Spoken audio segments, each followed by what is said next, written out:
Hai, kembali lagi sama kita di Ajuma, asiknya Jumat malam. Asik. Malam hari ini kita ketemu lagi di Jumat malam lagi. Tapi kita berubah ya, bukan berubah, maksudnya naik level. Kemarin season 1, sekarang kita ketemu di season 2. Alhamdulillah kita sudah masuk ke season 2. Season kedua setelah melewati 10 episode kemarin, 10 minggu. Gak kerasa ya teman-teman.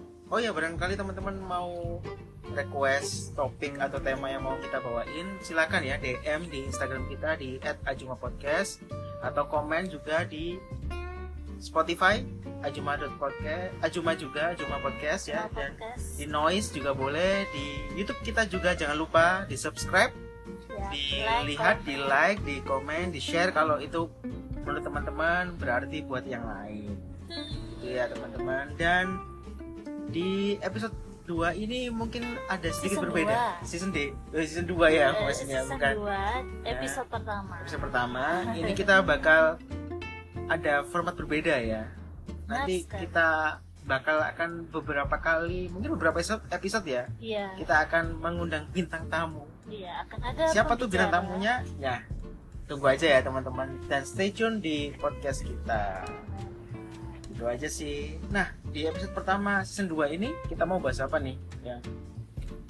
Di season kedua kita akan bicarakan mengenai sesuatu yang berbau psikologis mungkin ya. Ya, berbau psikologis lagi ya. Setelah kemarin beberapa juga episode kita juga tentang psikologis ya. Di season 1 kita juga sempat ada. Ya, ada kayak bullying, terus kemudian ada apa lagi ya?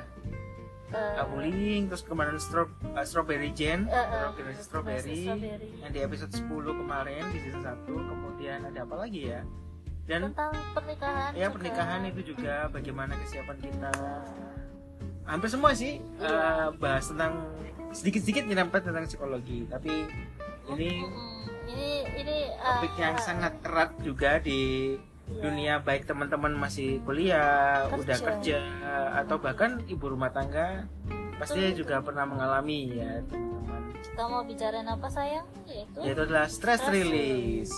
Nah, mungkin stres menjadi sebuah hal yang jamak atau umum ya buat teman-teman denger di kehidupan teman-teman. Nah, stres sendiri apa sih? Kalau menurut aku, stres kalau dikutip dari Al Dokter ya, stres itu adalah sebuah kondisi atau reaksi baik fisik maupun emosional apabila ada perubahan dari lingkungan yang mengharuskan seseorang menyesuaikan diri secara tiba-tiba, atau ya pokoknya tiba-tiba berubah gitu aja. Itu bisa dalam jangka waktu yang lama bisa membuat seseorang itu stres atau seseorang itu merasa tertekan lah secara emosional. Gitu sih. Kalau di bahasa Indonesia kan artinya tekanan ya. Tekanan, nah kayak gitu sih. Kalau menurut kamu gimana ya?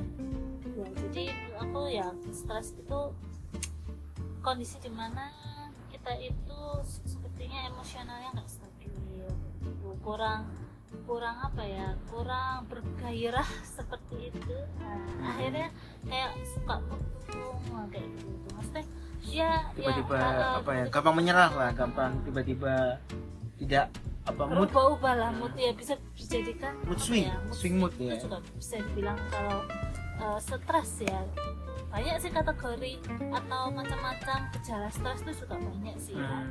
Banyak sih yang menyebabkan stres. Nah, sebelum penyebabnya sih, sebenarnya stres ya seperti yang saya bilang tadi ya, stres itu bisa dialami oleh semua orang di semua usia dan di semua lingkungan ya, mulai dari keluarga, kemudian di sekolah, di kampus, kemudian di tempat kerja, bahkan di rumah sendiri kadang seseorang bisa stres kayak gitu.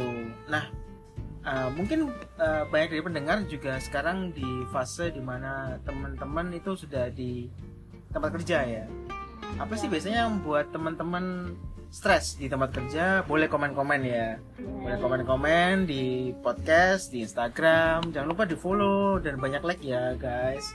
untuk di Instagram dan juga di YouTube kita ya, YouTube channel kita di Ajuma.podcast. Nah, kita di sini hanya mengutarakan apa yang menjadi pendapat kita. Ya, pendapat kita dan point of view kita ya. Sekali lagi kita bukan seorang psikolog ya, jadi ya comot-comot dari beberapa referensi dan mencoba kita telaah dan sampaikan ke teman-teman dengan bahasa kita sendiri.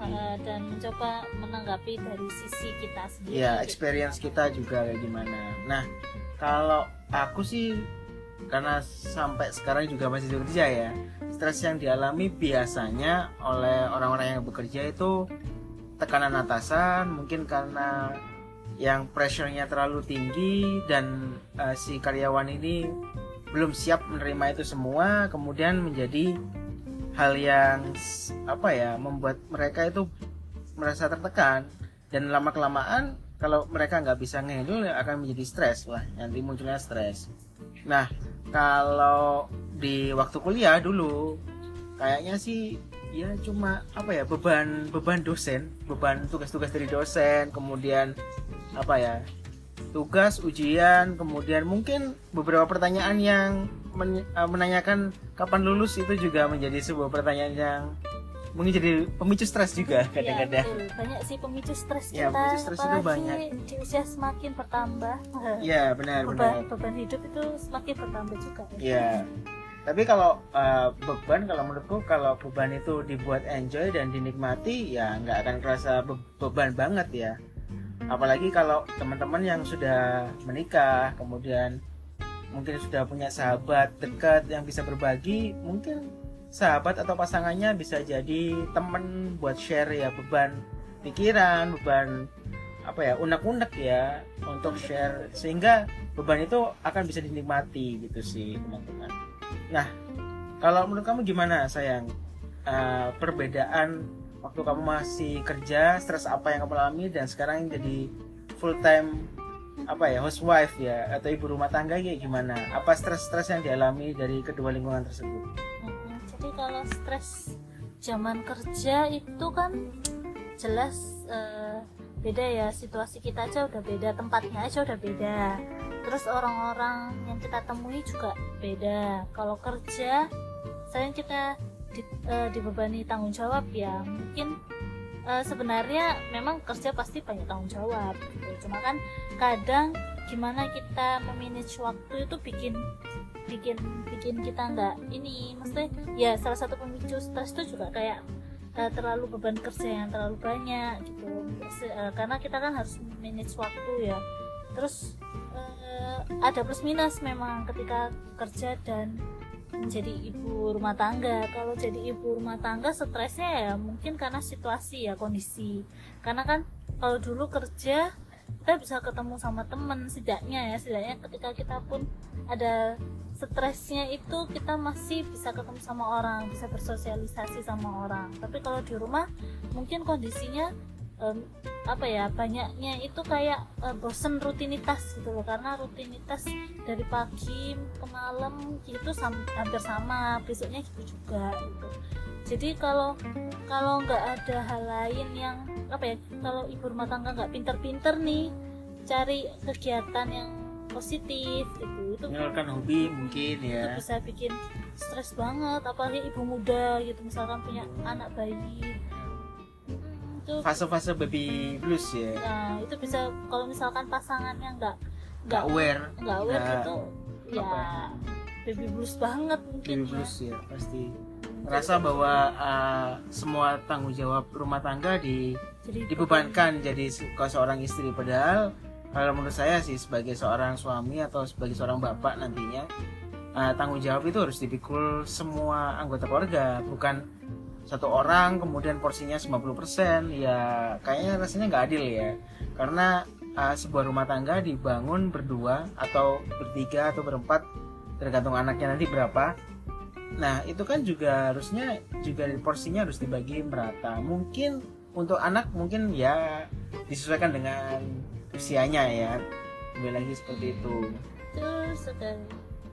Nah berarti macam-macam stresnya kayak gitu ya sayang ya. Jadi stres dari kondisi, maksudnya waktu kerja dan menjadi ibu rumah tangga ya nggak sama.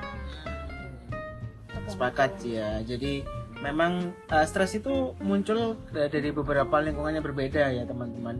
Bisa jadi dari tempat kerja tadi ya, kemudian ada dari sekolah atau kuliah, kampus, kemudian Segala umur. ya segala umur lah ya, dari rumah tangga juga, Kecuali keluarga. bayi. Mungkin yang nggak stres mungkin anak bayi ya, karena masih baru lahir dan dia Nggak paham apa-apa ya. don't know anything ya di dunia ini, jadi ya mungkin masih suci ya. Makanya Tapi kalau kita udah mulai semakin Tapi- pokoknya semakin tapi anak kecil saya rasa sih harusnya sih nggak stres ya. Tapi ada juga fenomena memang. baru kalau bahkan anak umur 8-9 tahun itu ngerasa stres. Katanya mereka bilang mereka stres. Itu kenapa ya anak kecil? Mungkin kita akan bahas itu nanti di season berikutnya mungkin barangkali. Bawa narasumber anak usia 7 Iya, tahun. anak 7 tahun yang mau gabung podcast dengan kita dan menjelaskan apa kegelisahannya sehingga dia bisa bilang aku stres nih. Iya, yang membuat pusing katanya Ya. pusing, aduh aku pusing gitu. Ya, pusing dan lain sebagainya. Intinya Nah. sih memang hidup itu kan bagaikan roda yang berputar ya, terus Hmm. bergerak kayak gitu. Jadi dalam prosesnya pasti kita akan menemui kendala gitu. Kalau dari quotes yang pernah aku baca ya, hidup itu seperti apa ya, bergerak dari satu masalah ke masalah yang lain sampai kita meninggal nantinya. Ya, that's life gitu. Kalau teman-teman nggak mau hidup ya, kalau nggak mau punya masalah ya jangan hidup sih kalau menurut saya. Ya, Karena maksudnya setiap struggle apa ya? Iya. Maksudnya dari suami saya bukan akhirnya pilih aja deh mati atau bunuh diri. Jangan, It's a big ya. no ya, itu It apa ya? is- Itu bad idea menurut aku. it's Jadi, not permanent solution ya. It's not a good choice buat teman-teman. iya, Jadi kita pusing, stres itu hal yang lumrah kok, hal Lumrah. yang Jadi, wajar. itu ya that's life gitu ya teman-teman. Bagaimana cara teman-teman menemukan orang yang bisa memahami atau bisa share tentang Iya. apa yang dirasakan teman-teman, kemudian stres apa Kalaupun yang teman-teman ini ya, maksudnya aku nih orangnya nggak bisa bersosialisasi, bisa kan stress release atau beristirahat sejenak terus melakukan hal-hal yang positif menyenangkan. tadi ya, kayak menyalurkan hobi. Mungkin teman-teman yang hobinya fotografi bisa foto-foto, kemudian yang hobinya gambar, suka musik, main musik atau dengerin musik atau nyanyi-nyanyi ini, gitu ya. ini kan berlaku untuk orang-orang introvert. Ya, orang-orang introvert mungkin juga bisa DM di kita ya. Mungkin sama admin nanti bisa dibantu untuk seenggaknya mendengarkan keluhan teman-teman. Mungkin yang introvert nggak mau, aku nggak mau nih kalau nggak benar-benar intim dengan seseorang untuk ngobrol. Biasanya kan orang introvert lebih pengen intim dengan seseorang untuk ngobrol ya, deep talk gitu sama seseorang. Jadi mungkin bisa DM ya di Instagram kita di @juma podcast. Nanti mungkin akan diarahin sama admin untuk didengerin curhatan dari teman-teman. Oke, stress release kayak gitu tadi ya. Terus kemudian gejala-gejala stres itu apa aja sih kalau menurut kamu, sayang? Apa sih yang menjadi warning buat kita ketika mengalami hal itu? Oh, mungkin barangkali kita stres nih, gitu sih. Kalau cewek pasti uring-uringan. Setuju oke. nggak ladies? Iya. Tiba-tiba Pasti ada marah, uring-uringan. mood swing. Iya, kalau cewek mah paling gampang kelihatan kalau stres dibanding cowok ya. Kalau cowok itu biasanya kan suka menutup-nutupi. Tapi kalau cewek itu ya, kalau cewek itu juga kadang bilang nggak apa-apa tapi sebenarnya Aku nggak apa-apa. Gitu. Itu sebenarnya juga Ah, kata kunci ketika cewek stres kayaknya. iya, lagi males ngobrol, tiba-tiba kita nanya, kamu kenapa? Aku nggak apa-apa. Nah, itu mungkin bisa buat warning buat teman-teman cowok untuk lebih memahami pasangannya. Ketika si cewek bilang aku nggak apa-apa, tolong ya. Itu warning buat kalian. Bukan berarti kalian malah terbebas dari sesuatu, tapi itu bisa jadi penyebabnya adalah teman-teman laki-laki yang itu ya nyebabin ya. Nah, kalau menurut aku sih gejala stres itu ada banyak ya, yang buat kita warning bahwa kondisi kita itu kondisi stres. Tapi bisa jadi ya, bukan hanya satu gejala ini, tapi mungkin bisa semuanya terjadi secara bersamaan. Yaitu yang pertama, sulit tidur.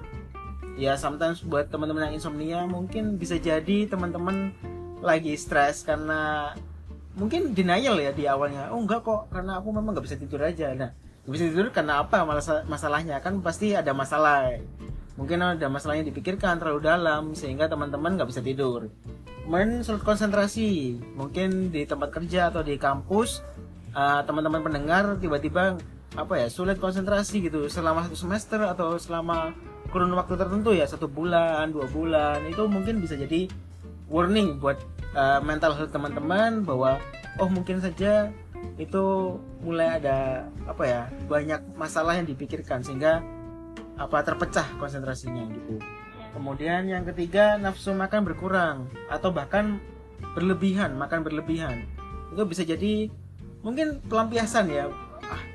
Karena aku stres, aku makan banyak. Nah, gitu bisa jadi kayak gitu ya. Kemudian kalau nafsu makan berkurang ya pasti ya kalau orang ya most of dari kita pasti kalau stres atau banyak pikiran pasti jadi nggak mood nih makan, atau bahkan itu tadi ya makan berlebihan itu bisa jadi warning ya buat teman-teman. Kemudian ada keluhan berupa sakit kepala, sakit pinggang, sakit mah. Yang punya mah mungkin bisa jadi ya, karena memang ada penjelasan secara biologisnya ya. Secara ilmiahnya bagaimana pikiran bisa mempengaruhi beberapa penyakit. Benar. Seperti ya itu tadi sakit kepala, sakit mah, kemudian sakit pinggang. Saya jelaskan secara ilmiah bisa 2 jam nanti. Aduh. Ya, karena istri saya ini biologi ya, jadi mungkin bisa menjelaskan secara detail nantinya ya, teman-teman. Tapi janganlah ya, jangan 2 jam. Ini nanti podcast kita di demo ini ya. Kemudian yang selanjutnya adalah mudah tersinggung. Nah, bisa jadi kan karena tadi ya kayak cewek most of pasti bilang uring-uringan tadi. Ya itu bisa jadi itu salah satunya bahwa dia lagi memikirkan sebuah masalah atau banyak masalah dalam dirinya ya.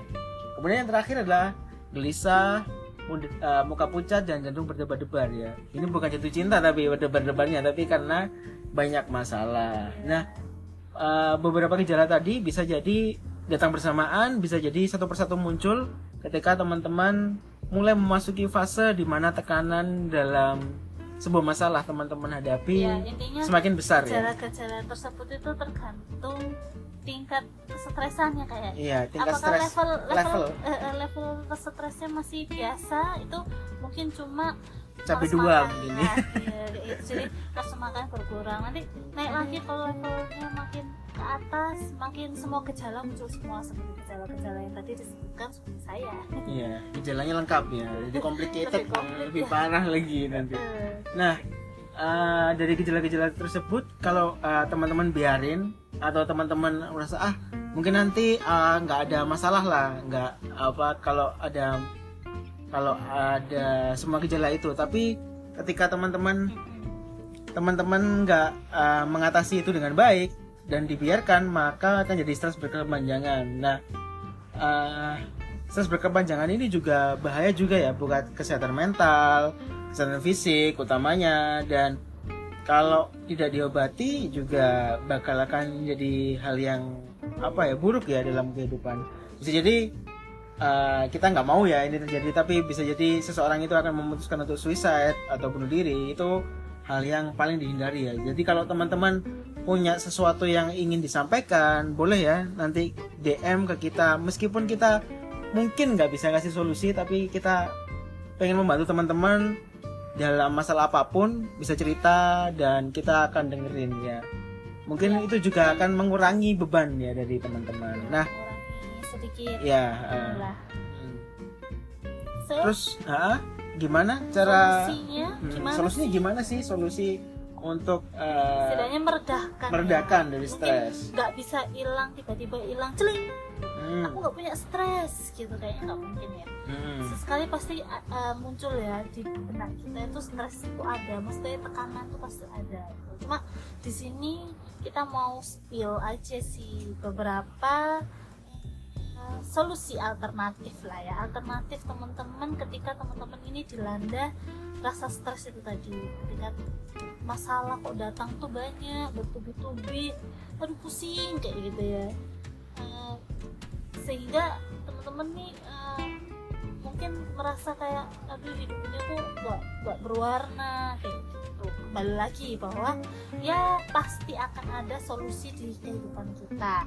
Pilihannya cuma ya udah kita istirahat sejenak, kita taruh semuanya yang membuat kita pusing, lalu kita mencoba untuk stress release. Nah, stress release-nya ada berapa? Ada banyak ya.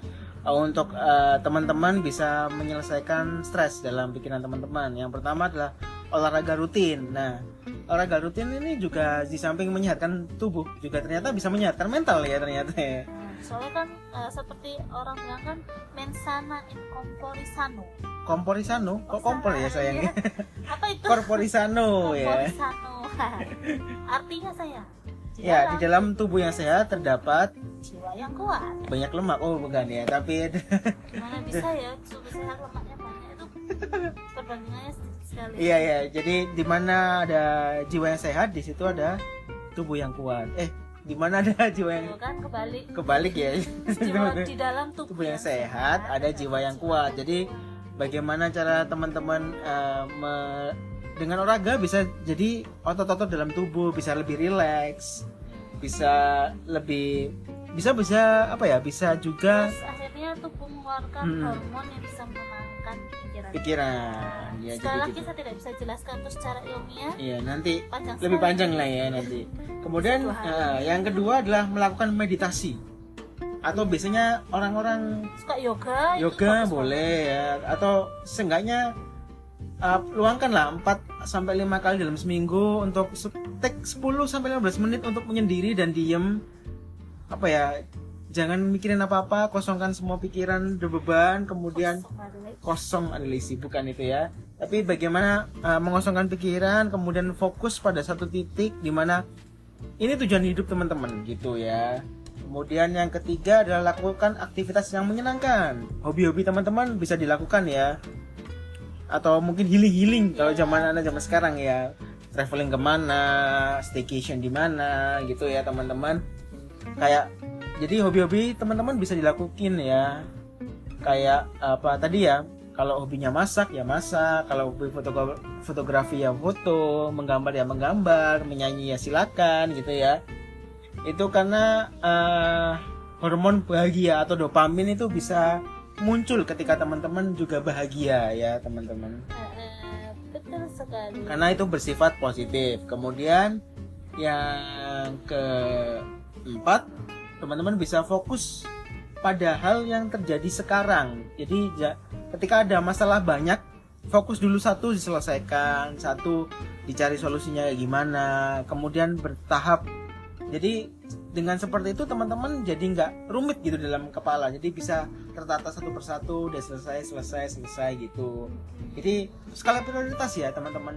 Jadi gimana masalah yang harus diselesaikan dengan segera, gimana masalah yang memiliki porsi yang besar dalam kehidupan teman-teman. Kemudian yang kelima, terapkan pola hidup sehat ya, dengan mengkonsumsi makanan sehat, mungkin tidur yang cukup, makanan yang bernutrisi, itu juga membantu teman-teman dalam mengurangi stres. Dan yang terakhir, jangan lupa ungkapkan keluh kesah ke sahabat, ke teman, ke pasangan gitu sih teman-teman. Iya, dan mendekatkan diri kepada Tuhan. Iya. Untuk berdoa, iya, untuk diberikan serahkan curhat kepada Tuhan yang Maha Esa. Iya, jadi ya selain curhat kepada makhluk sesama manusia, tapi kita juga tetap harus ingat kita punya Tuhan yang akan selalu memberikan solusi. Mungkin dari jalan yang enggak kita duga ya, atau enggak kita sangka kayak gitu ya teman-teman. Kata orang kan mungkin ketika semua manusia tidak bisa mendengarkan kita Tuhan selalu mendengarkan kita ya. Kita tinggal ambil sajadah, lalu kita bersujud dan kita. Untuk yang muslim ya, teman-teman yang muslim. Untuk yang non muslim ya, bisa lah. Ingat Tuhan dan selalu beribadah dengan sungguh-sungguh.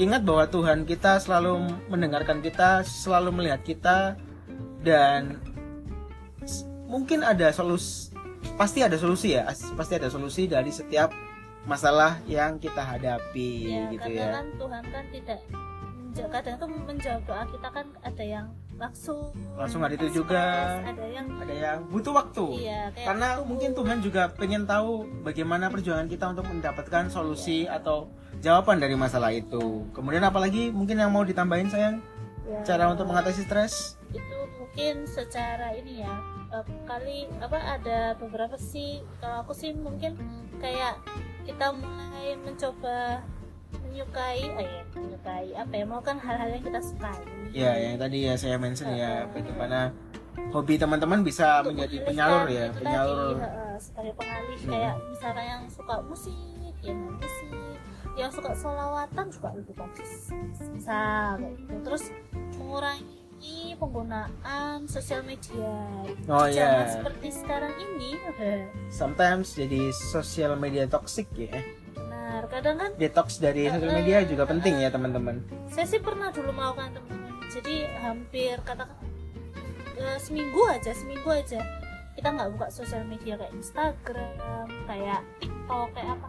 Itu kadang tuh bener-bener enak loh. Membantu merilekskan teman-teman ya. Dulu waktu kerja tuh pernah kayak gitu, mencoba untuk tidak bersosmed. Jadi lebih kayak itu tadi, misalkan aku suka main musik ya main musik kayak gitu, lebih mengalihkan, pokoknya nggak pegang handphone lah ya.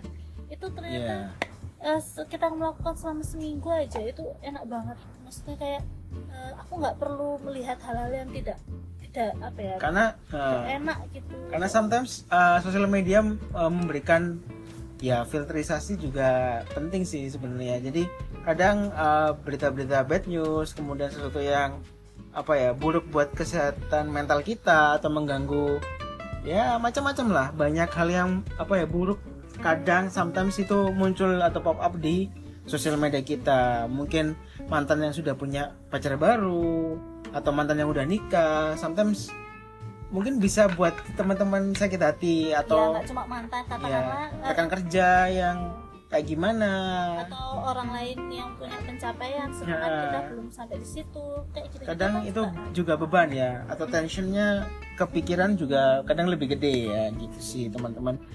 Oke, jadi itu ya bagaimana cara melepaskan atau merilis dari stres atau stress release. Jadi teman-teman bisa itu ya, yang pertama itu olahraga rutin, kemudian ungkapkan keluh kesah ke teman, saudara atau siapapun lah ya yang menurut teman-teman bisa. Kemudian lakukan meditasi, lakukan aktivitas yang menyenangkan kayak hobi dan lain sebagainya. Kemudian fokus pada satu masalah selesai dulu, kemudian masalah lain dan lain sebagainya dan seterusnya. Kemudian yang terapkan pola hidup sehat, dan yang terakhir tetap ingat pada Tuhan Yang Maha Esa, karena Tuhan Yang Maha Esa selalu memberikan solusi dari masalah kita dengan cara yang unik ya, dan jalan yang nggak kita sangka-sangka. Seperti itu teman-teman. Mengurangi sosial media Dan detoksik dari sosial media teman-teman, itu juga penting banget. Tapi jangan detox dari podcast kita ya, karena podcast kita sangat sangat membutuhkan perhatian dari teman-teman. Iya. Like dan komen. Ingat, hidup ini bukanlah perlombaan. Kita life is not a race ya teman-teman. Untuk bisa mencapai tujuan, so enjoy the process. Ya, enjoy the process, dan ingat sekali lagi, hidup bukan perlombaan. Kita nggak dulu-duluan masuk finish. Kalau dulu-duluan finish berarti dulu-duluan mati, enggak ya. Tapi nikmat. Iya, kita nggak ngejar medali, tapi bagaimana kita menjadi seseorang yang bermanfaat untuk orang di sekitar kita, dan mengejar berkah dan ridho. Mengejar berkah dan sesuatu yang dikasih sayang dari Tuhan ya, itu yang penting ya teman-teman. Nah, itu aja sih untuk episode malam ini teman-teman. Jadi kita udah di season 2 dan enjoy with our podcast ya teman-teman. Jangan lupa di subscribe YouTube channel kita di ajuma.podcast. Kemudian juga jangan lupa follow dan komen-komen di Instagram kita di @ajuma.podcast. Kemudian ya pokoknya semua sosial media kita ya di link di bio ajuma.podcast ya teman-teman. Oke, stay tune aja dan see you on the next week. Selamat istirahat teman-teman. Bye bye.